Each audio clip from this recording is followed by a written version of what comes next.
एक बड़े द्वंद की तैयारी है दो ग्रहों के बीच। एक ओर मंगल है और दूसरी ओर राहु। मंगल देवाधिदेव महादेव के तेज से उत्पन्न माने जाते हैं और राहु को भी महादेव से कलयुग में विशेष प्रभाव का आशीर्वाद प्राप्त है।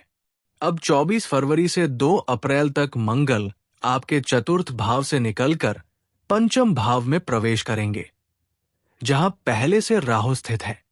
पंचम भाव में दो शत्रु ग्रहों का मिलन एक विशेष योग बना रहा है, जिसे महर्षि पराशर ने अंगारक योग कहा है। 24 तारीख को मंगल 0 अंश पर रहेंगे, जबकि राहु 16 अंश पर प्रभावी रहेंगे। इस स्थिति में राहु अधिक बलवान माने जाएंगे।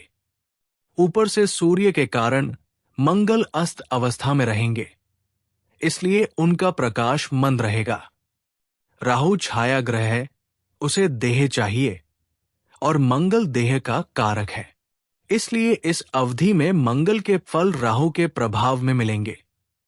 ये योग पंचम भाव में बन रहा है, जो संतान, शिक्षा, बुद्धि, रचनात्मकता और निवेश का भाव है।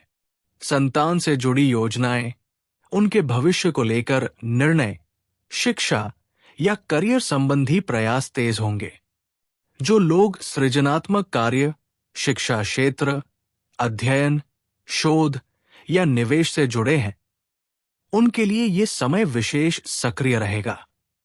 राहु की प्रवृत्ति है चाहत को कई गुना बढ़ाना, इसलिए लक्ष्य प्राप्ति की तीव्र इच्छा जागृत होगी। मंगल की चौथी दृष्टि अष्टम भाव पर पड़ेगी, जिससे बाधाओं से सुरक्षा मिलेगी। शोध, गूढ़ विद्या, ज्योतिष, साधना या आत्मचिंतन में लगे लोगों को गहराई से समझने की क्षमता मिलेगी। जो रुकावटें थी, उन्हें पार करने की शक्ति प्राप्त होगी। मंगल की 8वीं दृष्टि द्वादश भाव पर पड़ेगी, जिससे विदेश, स्थान परिवर्तन, दूरस्थ शिक्षा या बड़े निवेश के अवसर बन सकते हैं। यदि कोई स्थानांतरण या विदेश संबंधी योजना है, तो उसमें गति आ सकती है। अंगारक योग का अर्थ है ऊर्जा का तीव्र उभार। मंगल ऊर्जा है और राहु उस ऊर्जा को कई गुना बढ़ा देते हैं। यह आप पर निर्भर करता है कि इस बढ़ी हुई शक्ति को सकारात्मक दिशा में लगाएं या नकारात्मक में। यदि सही दिशा में प्रयत्न किया जाए तो बड़ा लक्ष्य प्राप्त हो सकता है, अन्यथा क्रोध और अधीरता बढ़ सकती है। मंगल भूमि और संपत्ति के कारक भी है और राहु छल का सूचक है, इसलिए संपत्ति या धन से जुड़े किसी भी कार्य में पूरी जांच पड़ताल आवश्यक है।